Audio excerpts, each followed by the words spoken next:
ఒకరి అదృష్టాన్ని ఎక్కువ చేసే చూడకూడదు, ఇంకొకరి దురదృష్టాన్ని తక్కువ చేసి చూడకూడదు. ఎందుకంటే ఎవరి తలరాత ఎప్పుడు ఎలా మారుతుందో ఎవరికీ తెలియదు. అందరూ నీతో చివరిదాకా ఉండాలని ఏమీ లేదు. ఎవరి ప్రయాణం వారిదే. వాళ్లతో ఉన్నంతసేపు ఆనందంగా ఉండటమే వివేకం.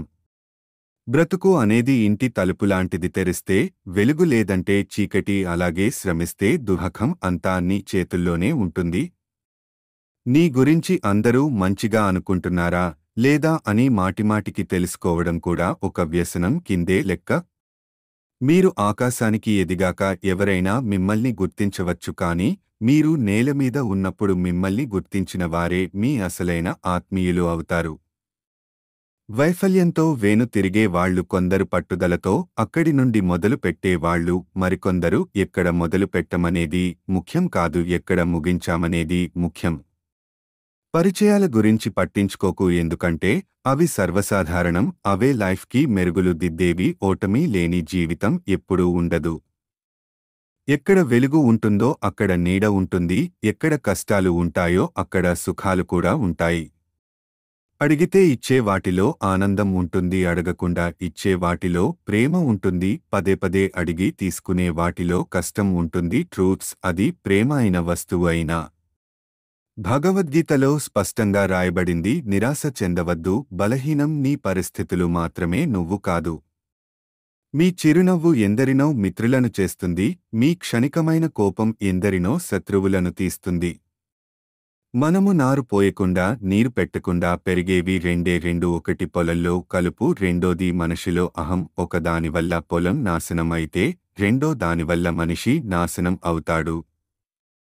ఎంత సున్నితమైన దారమైన తనంతట తాను తెగిపోదు, ఏదో ఒక వైపు లాగితేనే తెగుతుంది. అలాగే ఎంత గొప్ప రిలేషన్ అయినా తాను విడిపోదు, మూర్ఖంగా ఒకరు తెంచుకోవాలని ప్రయత్నిస్తే తప్ప. కాలం నడుస్తున్నప్పుడు మీరు పరిగెత్తుతున్నారు అంటే అది మీ అవసరం. కాలం పరిగెడుతున్నప్పుడు మీరు నడుస్తున్నారంటే అది మీ అసమర్థత. కాలము మరియు మీరు పరిగెత్తుతున్నారు, అది మీ సామర్థ్యం. ఒక మగవాడు మనసు పూర్తిగా ఒక స్త్రీని ప్రేమిస్తే ఎలా ఉంటుందో తెలుసా? ఒక చిన్న పిల్లాడిలా ఆ స్త్రీతో ప్రవర్తిస్తాడు.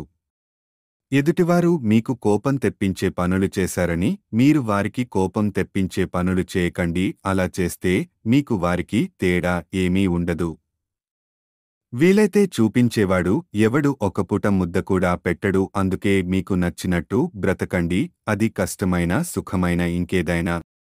సాక్షాత్తు భగవంతుడు అయినా సరే మనిషి శరీరాన్ని ధరించినప్పుడు బాధలు అనుభవించి తీరాల్సిందే. కాబట్టి దృష్టి బాధలపై ఉంచకుండా పరిష్కారంపై ఉంచాలి. నీకు కన్నీరు వస్తే అది బాధ, అదే కన్నీరు ఎదుటివాడికి వస్తే జాలి, అదే కన్నీరు పగవాడికి వస్తే ఆనందం. రాలే రెండు కన్నీటి చుక్కలకి ఎన్నో తేడాలు ఉంటాయి.